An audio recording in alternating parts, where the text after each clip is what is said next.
ছুটির দিন মানেই একটু দেরি করে ঘুম থেকে ওঠা, যদিও আমাদের সেই উপায় নেই। ঘুম থেকে উঠে দাঁত ব্রাশ করে আগেই বসিয়ে দিলাম চায়ের জল। চা খেয়ে তারপর বাকি দিনটা শুরু করব। ছাদে দাঁড়িয়ে দাঁড়িয়ে চা খেতে খেতে চিন্তা করছিলাম আজকে ব্রেকফাস্টে কি বানানো যায়। ভেবেও ফেললাম, ভাবলাম টমেটো ম্যাকারনি বানাবো। তার জন্য কিন্তু প্রথমেই লাগবে আমাদের এই ম্যাকারনি। তারপরে এই ম্যাকারনি বানাতে গেলে যা যা সরঞ্জাম লাগে আর কি, এই রসুন, পেঁয়াজ, এই সমস্তগুলো ভালো করে কুচিয়ে রেডি করে নেব।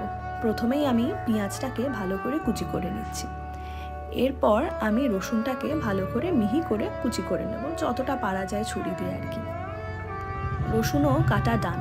এবার নিয়ে নিলাম একটা পাকা লঙ্কা, ভালো করে এটাকে কেটে ফেললাম। একটু ঝাল ঝাল না হলে ভালো লাগে না ঠিক খেতে। এরপর আর কি জল বসিয়ে দিলাম। জলটা যখন ফুটে উঠবে তারপর তার মধ্যে নুন, সাদা তেল আর ম্যাকারনিটা দিয়ে দেব। এর মধ্যে আমি দিয়ে দিয়েছিলাম 2টো টমেটো আর একটা শুকনো লঙ্কা। এবার যতক্ষণ এটা সিদ্ধ হয় ততক্ষণে আমি বাকি জিনিসগুলো কেটে ফেললাম। এই যে ইয়েলো বেল পেপার আর রেড বেল পেপার।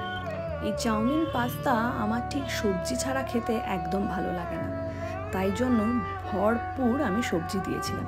যদিও সেরকম একটা সবজি ছিল না বাড়িতে, তাই এই বেল পেপার দিয়েই কাজ চালাতে হয়েছে। নয়তো মাঝে সাঝেই আমি মাশরুম, কর্ন এগুলো সব কিছুই দেওয়া পছন্দ করি, আর স্পেশালি ব্রকলি। তো যাই হোক, তোমাদের সাথে কথা বলতে বলতে আমার কিন্তু বেল পেপার কাটাও ডান। আর এদিকে পাস্তাও সিদ্ধ হয়ে গেছে। আর টমেটোগুলো আগে আমি মিক্সারে নিয়ে নিলাম, খোসাটা ছাড়িয়ে তারপর ভালো করে কিন্তু ব্লেন্ড করে নিয়েছি। এবার গরম তেল চাপিয়ে তার মধ্যে আগেই আমি দিয়ে দেবো রসুন আর কাঁচা লঙ্কা কুচিটা।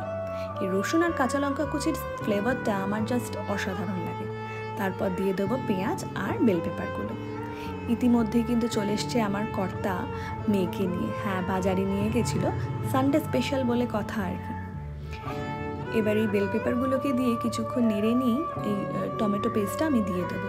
দিয়ে নিয়ে নুন, গোলমরিচের গুঁড়ো, রেড চিলি ফ্লেক্স, অরিগানো আর মিক্সড হার্বস, ব্যাস এই কয়েকটা জিনিস দিয়ে আমি সিদ্ধ করে রাখা পাস্তাটাকে দিয়ে দেবো।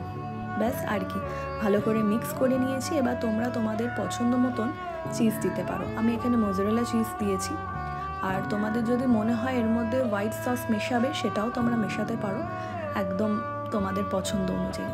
তো আজকে আর আমার বেশি খাটার ইচ্ছা করছিল না, তাই জন্য আমি শর্টকাটেই তাই করলাম, হোয়াইট সস আর বানাইনি। নয়তো হোয়াইট সস দিয়ে বানাতে বেশ ভালোই লাগে। এই হলো আমার সেট আপ। হ্যাঁ, এইভাবেই আমি রান্না করি। দেখো, কথা বলতে বলতে হয়েও গেল রান্না। এবার বসে পড়লাম বাটি হাতে এটাকে এনজয় করব বলে। তোমরা ছুটির দিনে কি স্পেশাল খেতে ভালোবাসো ব্রেকফাস্টে সেটা কিন্তু জানিও। আর আমার এই ভিডিওটা ভালো লাগলে লাইক আর কমেন্ট করতে ভুলো না। টাটা।